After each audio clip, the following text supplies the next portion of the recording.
Gaza પર ઇઝરાયેલના હુમલામાં વણથંભ્યો સિલસિલો, 60થી વધુના મોત। ઇઝરાયેલે મંગળવારે મધ્ય અને દક્ષિણ ગાઝા પર કરેલા હવાઈ હુમલામાં 60થી વધુ પેલેસ્ટાઈનીઓના મોત થયા છે। આમાંનો એક હુમલો તો ઇઝરાયેલે પોતે જાહેર કરેલા સેફ ઝોનમાં કરવામાં આવ્યો હતો, જ્યાં હજારો વિસ્થાપિત પેલેસ્ટાઈનીઓ વસે છે। દિવસનો સૌથી વિનાશક હુમલો બપોરે કરવામાં આવ્યો હતો। ખાન યુનિસના મુવાસી શહેરની બહાર આવેલા ગેસ સ્ટેશન પર હવાઈ હુમલો કરવામાં આવ્યો હતો। આ વિસ્તારને ઇઝરાયેલે પાછો પેલેસ્ટાઈનીઓ માટે સેફ ઝોન જાહેર કર્યો છે। નાસિર હોસ્પિટલમાં ખાન યુનિસના અધિકારીઓએ જણાવ્યું હતું કે કેમ્પથી ભરેલા આ વિસ્તારમાં 17 લોકોના મોત થયા હતા। આ હુમલાને લઈને ઇઝરાયેલના લશ્કર તરફથી આ મુદ્દે કોઈ તાત્કાલિક નિવેદન આવ્યું નથી।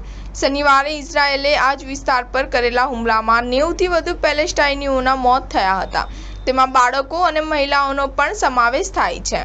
ઇઝરાયેલે જણાવ્યું હતું કે તેઓએ આ હુમલો હમાસના ટોચના નેતા મોહમ્મદ ડેફને લક્ષ્યાંક બનાવીને કર્યો હતો।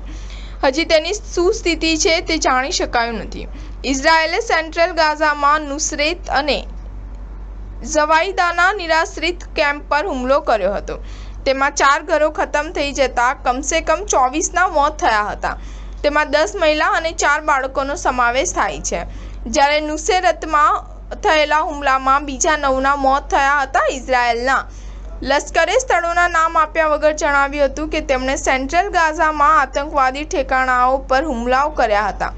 તેમણે તેમના ટાર્ગેટની વિગતો આપી ન હતી। આ ઉપરાંત ખાન યુનુસ અને રફામાં સોમવારે અને મંગળવારે થયેલા હુમલામાં 12ના મોત નીપજ્યા હતા।